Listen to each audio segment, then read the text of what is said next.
मित्रांनो, तुमचं पुन्हा एकदा GB स्टोरी टेलर या यूट्यूब चॅनलवर स्वागत आहे. आजच्या आपल्या गोष्टीचं नाव आहे लावसट. लेखक कथा विणकार. पण गोष्ट सुरू करण्याआधी जर कोणी या चॅनलवर पहिल्यांदाच आलेले असाल तर त्यांनी या चॅनलला सबस्क्राईब करायला विसरू नका. चला तर मग अजिबात वेळ न घालवता गोष्टीला सुरुवात करूया.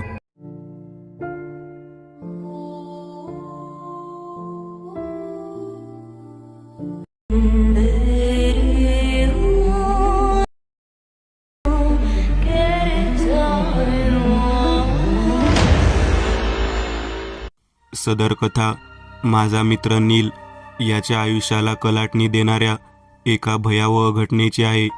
काही घटना या एवढ्या अनपेक्षित आणि भयावह पद्धतीने आपल्या आयुष्यात येतात की आपले आयुष्य पूर्णपणे बदलून जाते. हवेचा शांत आवाजसुद्धा वादळाप्रमाणे जाणवतो. सळसळणाऱ्या रम्य झाडाच्या पानांची सळसळसुद्धा हृदयात धस करून जाते. कोणाची चाहूल आली तरी भीतीने गाळण उडते. खरे आहे, काही गोष्टी या अनुभवातूनच येतात. असाच काहीसा अनुभव माझा मित्र नीलने घेतला आहे. असे म्हणतात, सत्यतेचा प्रत्यय हा अनुभवातूनच येऊ शकतो. मला आजही नीलचा तो घाबरलेला आवाज आणि भीतीने भरलेला चेहरा आठवत आहे. रात्रीचे साधारण 11:30-12 वाजले होते आणि मला नीलचा फोन आला. 2 शिव्या हसडतच मी झोपेतून उठलो आणि फोन उचलला. काय रे नील्या, एवढ्या रात्री फोन करायला काय लाज लज्जा शरम झोपू देत नाही साल्या तू? सोम्या, मला वाचव, मी अडकलोय रे. नील्या, काय नाटक करतोय रे? रात्रीची कसली थट्टा करतोस? थट्टा नाही रे, खरंच मी अडकलोय रे. ती मला जाऊ देत नाही रे इथून. बघ कशी हसत आहे माझ्याकडे बघून. मला खूप भीती वाटत आहे. आता मात्र माझी झोप उडाली होती. नील माझी एवढी विचित्र थट्टा नक्कीच नाही करणार.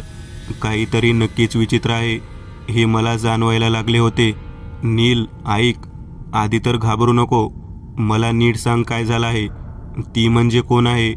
कोण तुला जाऊ देत नाहीये? मला नाही माहीत रे कोण आहे ती, पण तिने मला इथे अडकवले आहे रे. मला काहीच करू देत नाहीये. मी जागेवरून हालूसुद्धा नाही शकत आहे. मला वाचव रे. मला काही समजत नव्हते. नीलला नक्की काय सांगायचे आहे.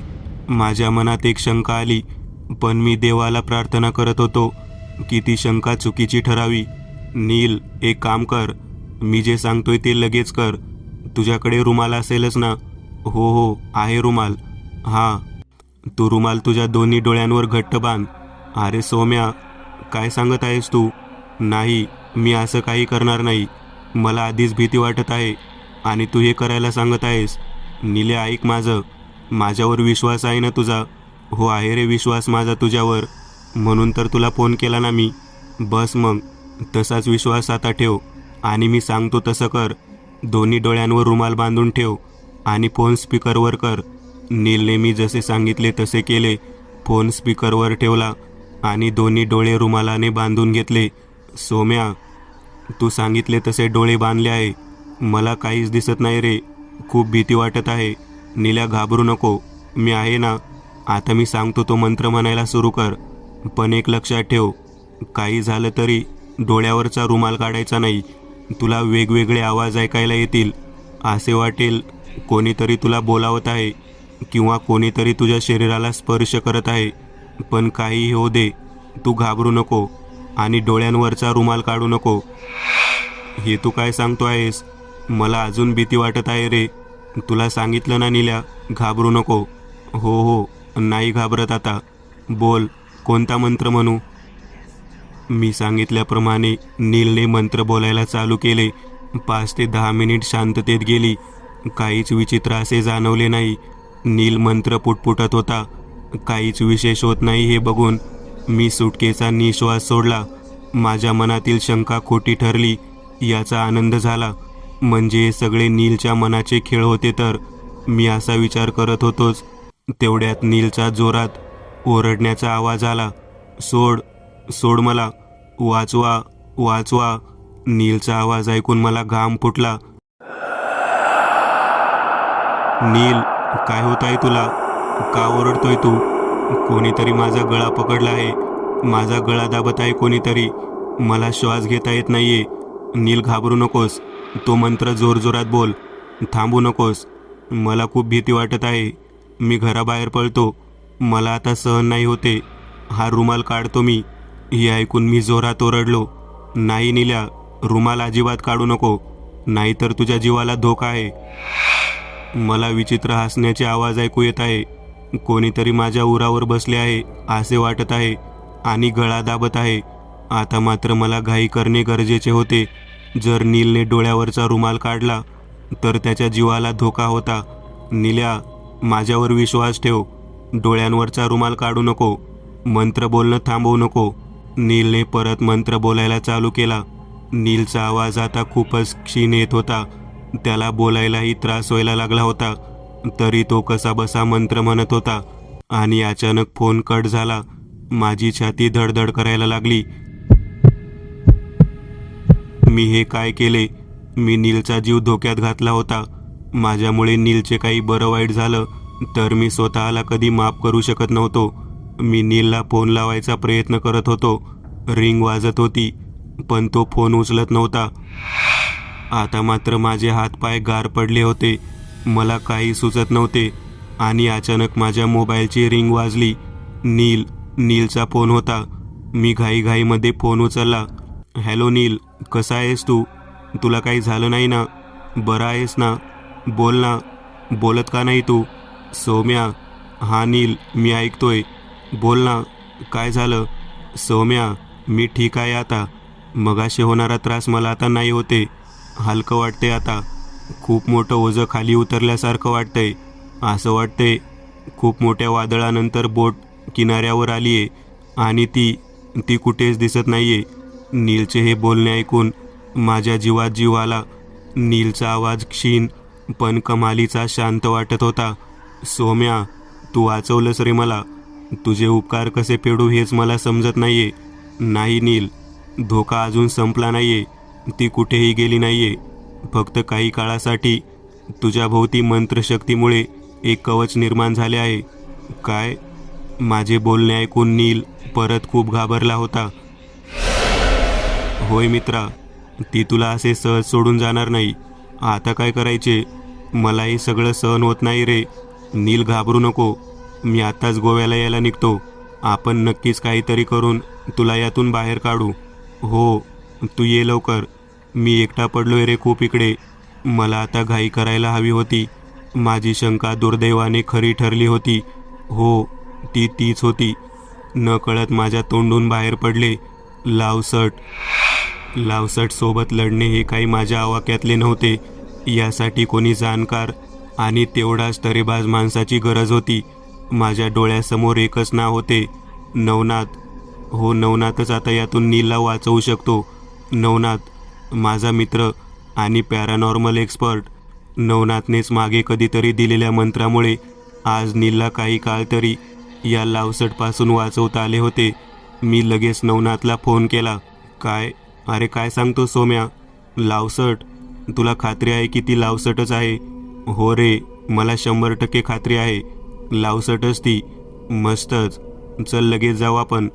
कुठे यायचं आहे सांग? कुठे यायचं आहे सांग? आत्ताच जाऊ आपण. अरे मस्त काय? माझा मित्र तिकडे संकटात अडकला आहे आणि तुला मस्त वाटते? तसं नाही रे, माफ कर मला. लावसटसारखे अनामिक शक्तींचा सामना क्वचितच करायला मिळतो. बरं सांग, कुठे येऊ मी? कुठे आहे तुझा मित्र? इथे पुण्यातच आहे ना? नाही रे, पुण्यात नाही, गोव्याला असतो तो. गोवा? गोव्याला लावसट कशी काय? आश्चर्य आहे. यात आश्चर्य करण्यासारखे काय आहे? लावसट हे असे आहे की जे शक्यतो आवळा किंवा नागचाप्यावर वास करते आणि गोव्याला असे काय असेल असे वाटत नाही. असो, जे काय असेल ते आपल्याला गोव्याला जाऊनच बघावे लागेल. मी गोव्याचे विमानाचे तिकीट बुक केले. नवनाथ आणि मी पुणे विमानतळावर भेटलो आणि विमानात प्रवास सुरू झाला. सोहम, मला जरा तुझा हा मित्र नील याच्याबद्दल सांग. म्हणजे हा काय करतो आणि गोव्याला कधी गेला? अरे आताच, मागच्या आठवड्यात गेला तो गोव्याला. तो रसायनशास्त्र संबंधित काम करतो. कंपनीतर्फे त्याची बदली गोव्याला झाली होती. बरं, आणि आठवडाभरात तुमच्यात काही बोलणे झाले का? काहीच नाही रे. तो जो गेला गोव्याला त्यानंतर कालच त्याचा हा असा फोन आला. मला सुरुवातीला आश्चर्य वाटलं, पण नंतर वाटलं स्थिरस्थावर व्हायला वेळ घेत असेल. मला अपेक्षितच होतं हे. असे बोलून नवनाथ विचारात गुंग झाला. त्याची तंद्री तोडणे मला योग्य वाटले नाही. आम्ही गावाला पोहोचलो आणि तडक नीलच्या खोलीवर गेलो. नीलला बघून मला माझ्या डोळ्यांवर विश्वास बसत नव्हता. नीलची तब्येत खूपच खराब झाली होती. त्याचा चेहरा काळवंडला होता. डोळे खोलवर गेले होते. हातापायाच्या अक्षरशः काड्या झाल्या होत्या. नील्या, अरे काय रे तुझी हालत? अरे मागच्या आठवड्यात मी तुला भेटलो होतो गोव्याला येण्याआधी. हे काय झालं रे? हे ऐकून नील ओक्साबोक्शी रडायला लागला. नाही सहन होत रे आता हे, नाही सहन होत रे आता हे. काय माझ्या मागे नष्टर लागले आहे. जेव्हापासून इथे गोव्याला आलोय तेव्हापासून हा त्रास होतोय रे. नवनाथ पुढे आला आणि त्याने नीलला खाली बसवले. शेजारी असलेला पाण्याचा तांब्या त्याला पाणी पिण्यासाठी पुढे करणारच होता की नवनाथला त्या तांब्यात काहीतरी दिसले. तो ताडकन उठून उभा राहिला. माझ्याकडे वळत म्हणाला, आपण आणलेले पाणी द्या याला. मी नीलला पाणी दिले आणि आम्ही नवनाथकडे बघू लागलो. नवनाथ त्या तांब्याकडे बराच वेळ बघत होता. नंतर काहीसा विचार करून नीलकडे बघून बोलू लागला, नील, तू या तांब्यामधले पाणी पितो का? हो, माझ्याकडे तोच एक पाणी पिण्यासाठीचा तांब्या आहे. मला सांग, या तांब्यातले पाणी संपले की तू परत पाणी भरून ठेवत असतोस ना? हो. शेवटचे पाणी कधी भरले होते आठवत आहे का? शेवटचे ना. हे काय आज? वाक्य अर्धवटच बोलून जागच्या जागी थबकला. मला आठवतच नाहीये मी कधी पाणी भरले होते आणि आठवणारच नाही. नवनाथचे बोलणे ऐकून मी आणि नील त्याच्याकडे बघायला लागलो. नवनाथ पुढे बोलू लागला, नाही आठवणार, कारण यामध्ये तू पाणी कधी भरलेच नाही. असे कसे होईल? मी तर रोज यानेच पाणी पितो. नाही, तू इथे आल्यापासून कधी पाणी पिलेच नाही. मग एवढे दिवस मी काय पित होतो? हे. असे बोलून नवनाथने तांब्या उलटा केला आणि त्या तांब्यातून काळी राख खाली पडली. हे बघून आम्ही जवळजवळ खालीच पडायचे राहिलो होतो. मी नवनाथकडे बघू लागलो.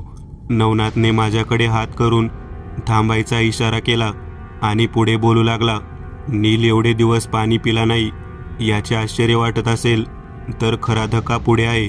फक्त पाणीच नाही तर नीलने इथे आल्यापासून अन्नाचा एक कणही घेतला नाहीये. आमच्या पायाखालची जमीन सरकली होती आणि हेच कारण आहे की नीलची तब्येत खालावली आहे. मला न राहून मी नवनाथला विचारले, अरे हे कसं शक्य आहे? जर एक आठवडा नील काही खात पित नाहीये तर अजून हा जिवंत तरी? मी माझं वाक्य अर्धवट थांबवलं आणि नीलकडे बघू लागलो. 2 मिनिट शांततेत गेली. नवनाथ बोलू लागला, हीच लावसटची खासियत आहे. तिला आपल्या शिकारीला खेळवायला आवडते. ती याला मरूही देत नाही की जगूही देत नाही. नील अगदी रडकुंडीला आला होता. पण मीच का? नवनाथ हसायला लागला, तूच का? बरं मला सांग, तू गोव्याला कसा आला? मी माझ्या कारने आलो. वेळ काय होती? रात्रीची, कारण मला दुसऱ्या दिवशी सकाळीच कंपनीमध्ये जॉईनिंगसाठी जायचं होतं. तू जेव्हा गोव्याला यायला निघालास तेव्हा कुठे कुठे थांबला होतास? कुठेच नाही. पुण्यावरून निघालो ते थेट गोव्याला आलो. नवनाथ काहीसा विचार करू लागला. थोडा विचार करून तो नीलकडे बघून बोलू लागला, शक्य नाही. लावसट हा प्रकार गोव्यात आहे असं ऐकिवात नाही. नीट आठव, पूर्ण प्रवासात तू कुठेच थांबला नव्हता. थोडा विचार करून नीलची बत्ती पेटली. नवनाथ काहीसा विचार करू लागला. थोडा विचार करून तो नीलकडे बघून बोलू लागला, शक्य नाही. आठवलं, गोव्याच्या अलीकडे 25 किलोमीटर कुडाळ लागते. तिथे धाब्यावर जेवायला थांबलो होतो. नवनाथच्या डोळ्यात चमक आली. बरोबर. बस आता, जास्त इकडला तिकडला विचार न करता कुडाळमध्ये काय केलंस ते सांग. मी जेवायला धाब्यावर थांबलो. जेवण करून झाल्यावर गोव्याला निघालो. असे नाही, नीट सांग, सविस्तर. काय जेवण केले होते? धाब्यावर कुठे अजून दुसरीकडे गेला होतास का? नीलने डोक्याला ताण देऊन आठवायला लागला. हो आठवलं, मी तेव्हा चिकनचे जेवण केले होते. त्यानंतर हात धुवायला एका झाडाखाली गेलो. हात धुतला आणि मला लघवीची जाणीव झाली. मी तिथे झाडाच्या बुंद्याला लघवी केली. निघणारच होतो तेव्हा माझ्या लक्षात आले की ते झाड आवळ्याचे होते. मला मोह आवरला नाही आणि मी 4 आवळे तोडून घेतले आणि खात खात कारमध्ये बसून गोव्यासाठी निघालो. सर्व ऐकून नवनाथने एक सुस्कारा सोडला. नील, तुझी रास सुरक्षित आहे का? आणि गण राक्षस नक्षत्र ज्येष्ठ. नील आवासून नवनाथकडे बघू लागला. हो, अगदी बरोबर. पण हे सगळं तुला कसं माहीत? तू मला विचारलं होतं ना. मीच का असे? तर ऐक, मला माफ कर, पण तुझ्या गाढवपणामुळे लावसट तुझ्या मागे मागे इकडे आली. ती लावसट त्या आवळ्याच्या झाडावर तिचे घर करून बसली होती. ती तुझ्यासारख्याच शिकारींच्या मागावर असते. तू जेव्हा तिथे जाऊन हात धुतला तेव्हा तिला जागृत केले.